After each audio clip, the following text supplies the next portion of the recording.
Flat Math 103, Part 3. So centrifugal effect and G-forces. We discussed before that there are forces that are real, which means there's a force exerted by some object, and there are forces that are felt. And unfortunately, G-forces, the ones we hear about with planes and race cars, etc., G-forces are the ones that are felt. They're actually not the force that's happening. So we talked before about the car speeding from 0 to 60, and the force is forward. The engine is releasing the energy in the fuel and converting it into rotational motion and turning the wheels and speeding the car off toward the right here. The force is going this way. Here's the chair again. The force is off to the right, and yet to the person in the seat, it seems like they're being pushed backwards.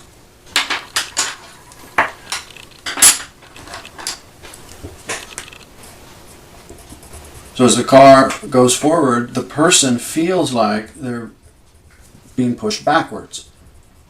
That is called a G-force, and of course the G stands for gravity, or forces that mimic or feel the same, have the same effect on us as gravity, G-forces. So the faster the car accelerates from 0 to 60, the more power the car has. The faster the car accelerates from 0 to 60, the greater the force is. So here I drew a vector connected to the car, and here I'll show one connected to the seat. So this whole drawing here is inside the car. So the car is accelerating forward, and the body, the blue body, because of Newton's first law, says objects at rest stay at rest. So the driver of the car would like to stay right here. And if the driver of the car were Jello or something, the car would actually, the seat would actually push forward. It would move forward and begin to deform and actually push into and squish the person as the seat is moving forward, because it's hard connected to the car moves as a unit. And as the seat lunges forward, the person wants to stay where they are. They want to stay right here. They don't want to go forward. So it actually requires the seat pushing into the back of them to get them from 0 to 60. There are G-forces in effect. Now, we talk about G-forces in relation to the force of gravity. So we would say G-force of 2. So we call that 2 G's. And in that regard, it's talking about the force applied, which would be the forward force, is twice the force that gravity exerts on us on the surface of the Earth. So if the car was accelerating and exerting 2 G's, the force of the green arrow would be twice the force of gravity. So if you turn this seat, the race car seat, this way, and imagine the man is laying down on the seat, the force pushing against him in the back of the seat would be 1G, because that's just the force of gravity.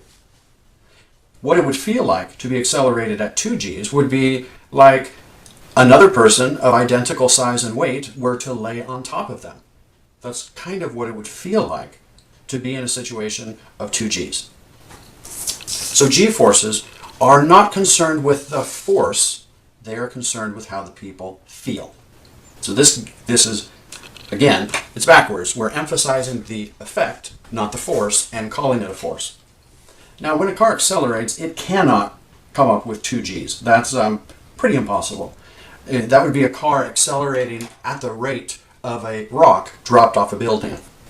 That's more like a rocket. Cars cannot accelerate that fast. The greatest G's, the greatest G-forces you can experience in a car would be under braking. Because under braking, you have all 4 tires coming to a stop. When you slam on the brakes, the car actually lurches forward. It begins to tip forward like this, putting more pressure on the front wheels. So you actually have more traction under braking than you do under acceleration or cornering. So the greatest G's that you can feel in a car are under extreme braking. And I think they get up in the 3 G's department. Acceleration is way less than 1 G. But another one is lateral. And so sports cars are tested on what they call a skid pad. And they have a perfectly round and perfectly flat track of known radius. And they drive the car around it, and you can get to the point where you're driving with the steering wheel at a certain position. And you can hold the steering wheel there and go around, around, and around, and around. And they go faster and faster and faster until the car slides off the track or slides out of control and can no longer make the circle. At that point where it loses control, they call that the maximum lateral G's. So lateral means sideways. So there's G forces when you speed up, when you slow down, and going around corners.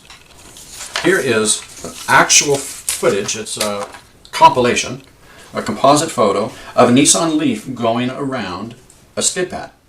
Now, a Nissan Leaf is not a sports car. It is an electric vehicle. I believe this test was to compare which tires would get the greatest amount of lateral G-force. So I'm trying to find the center of this skid pad. I think it may be somewhere in here. I believe that the standard for skid pads is a 200-foot circle. And so if the distance around, if the circle, which is equal to 2 times pi times the radius, is equal to 200, then the radius, we can divide both sides by 2 pi. And the radius is equal to 200 divided by 2 pi, which is 31.83. So we will say 32. So the radius of this skid pad is 32 feet.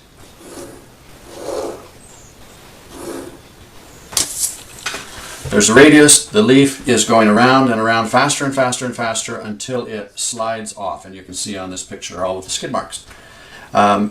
What determines how much a car, how high the lateral G-forces can be achieved in a vehicle, are based on the tires, the width of the tires, how much of the tires are actually in contact with the ground, how wide the track is on the car. Cars range in width from about 3 feet across to about 5 feet across in width.